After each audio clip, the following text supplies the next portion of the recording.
최재천의 공부, 어떻게 배우며 살 것인가. 최재천, 안희경. 서양에 세상에서 가장 먼 거리는 머리에서 가슴까지라는 속담이 있습니다. 실제로는 36cm밖에 안 되는 거리이지만 아는 것을 실행에 옮기기까지 매우 어렵고 시간이 걸리죠. 긍정심리학의 대가라 불리는 미하이 칙센트 선생님과 나눈 이야기가 떠올랐습니다. 사회의 고통은 과목별로 오지 않는데 아직도 교실에서는 20세기 방식으로 과목별로 가르친다. 그 점이 오늘날 복합적으로 융합하는 산업사회에서 살아갈 방법을 찾기 힘들게 한다라고 하셨어요. 제가 가장 많이 쓰는 문구가 공부하는 줄 몰랐는데 배웠더라예요. 자, 이제부터 공부하자가 아니라 재미있게 논 것 같은데 뭔가를 배운 느낌을 갖게 하는 거죠. 아이들과 같이 하는 분교 수업에서 그 철학을 나름대로 실현하고 있습니다. 초등학생들을 앉혀놓고 칠판에 기후 변화란 이런 거 쓰지 않아요. 그저 산에 오르고 들판을 함께 거닐면서 이야기합니다. 누가 풀이라도 뜯어오면 둘러앉아서 그 풀에 대한 생각을 주고받습니다. 그러면서 뭔가를 깨우쳐가는 걸 가장 좋은 공부라고 생각해요. 교사의 가장 중요한 역할은 아이들의 호기심을 자극하면서 서로 소통하게 하는 거니까 그것만으로도 충분하다. 지금 중고등학교에서 가르치는 모든 내용이 사회에서 정말 필요한 것일까요? 솔직히 아무도 장담하지 못합니다. 삶의 중요한 시기에 있는 아이들의 시간을 우리가 지금처럼 빼앗아도 될까? 자주 의문을 가져요. 저는 어른들이 그들의 삶을 유린하고 있다고 생각합니다. 이걸 인권 문제라고 보는데요. 청소년 시절에는 왜 인권을 보호받지 못할까요?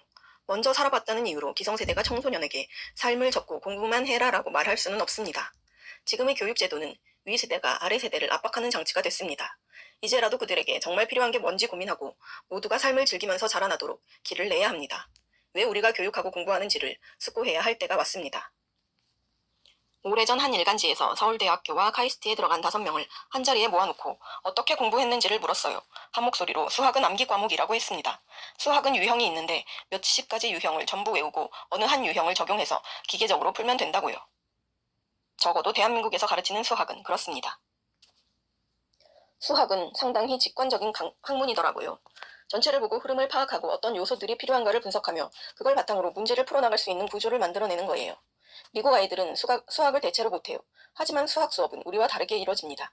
예를 들면 공식을 설명하고 객관식 답을 찾도록 가르치지 않고 어떤 상황을 주고 어떻게 풀 수 있는가를 묻습니다.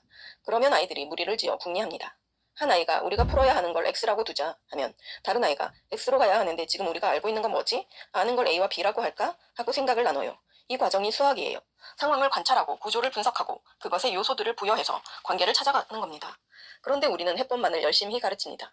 아이들은 왜 그렇게 풀어야 하는지 모르고 해법만을 배우는데요. 창의적 아이들은 잘 따라하지 못해요. 우리에게는 문제를 인식하고 숙고할 시간이 충분히 있어요. 그러니까 어떤 자원을 동원해서 어떻게 문제를 풀어나갈까를 가르쳐야 하는데 우리는 주어진 문제를 한정된 시간 안에 어떻게 푸는지를 가르치죠. 교육은 아이들이 지닌 잠재력이 드러나도록 과정을 다듬고 흥미가 일어나도록 누구에게나 기회를 줘야 하죠. 모르는 사이에 공부하고 있듯이 마음이 우러나도록요. 나에게 모든 것이 집중되는 혼자만의 시간이 가장 필요하다고 생각하시나요? 그 시간이 없었다면 저는 존재하지 못할 것 같아요. 낮에 학생들과 토론하고 실험도 하지만 마지막 결과물은 혼자 보내는 시간에서 나오죠.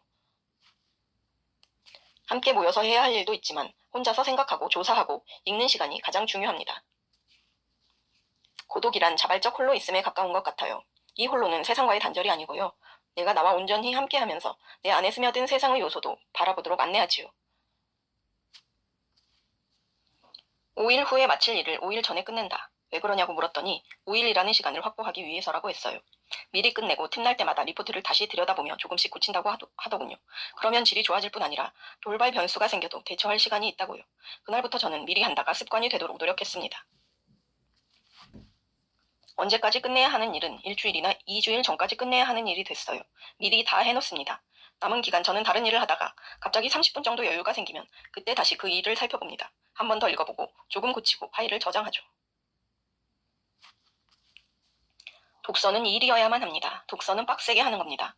독서를 취미로 하면 눈만 나빠집니다. 책은 우리 인간이 지식을 전달하기 위해서 만들어낸 발명품인데 그 책을 취미로 읽는다? 이건 아니죠. 독서는 일입니다. 빡세게 하는 겁니다.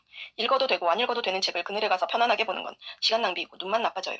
책은 인류의 발명품 중에서도 최악의 발명품이기 때문입니다. 우리의 눈은 3차원을 보게끔 진화했어요. 책은 평면에 글자를 새겨 만든 2차원 물건입니다. 그러니 얼마나 눈이 아파요. 책은 눈을 망가뜨린 원흉이에요. 우리는 기획서를 작성해서 책을 읽어야 합니다. 치밀하게 기획해서 공략해야죠. 한 번도 배우지 않은 분야의 책을 공략해보는 것도 좋습니다. 한 번도 배우지 않았는데 술술 읽힐까요? 난생 처음 붙은 양자역학책의 책장이 척척 넘어갑니까? 당연히 안 읽힙니다. 그런데 그 책을 읽는 힘을 다해서 끝까지 읽고 또 비슷한 책을 사서 읽다 보면 세 번째 책은 참 신기하게 술술 넘어갑니다. 어느 순간 그 주제가 내 지식의 영토 안으로 들어와요. 독서는 기획해서 씨름하는 일입니다. 성적을 잘 받은 학생들은 대체로 자기 관리에 충실합니다. 성실하기는 해요. 성적은 성실함을 측정하는 도구입니다. 하지만 창의성을 보여줄 수는 없습니다.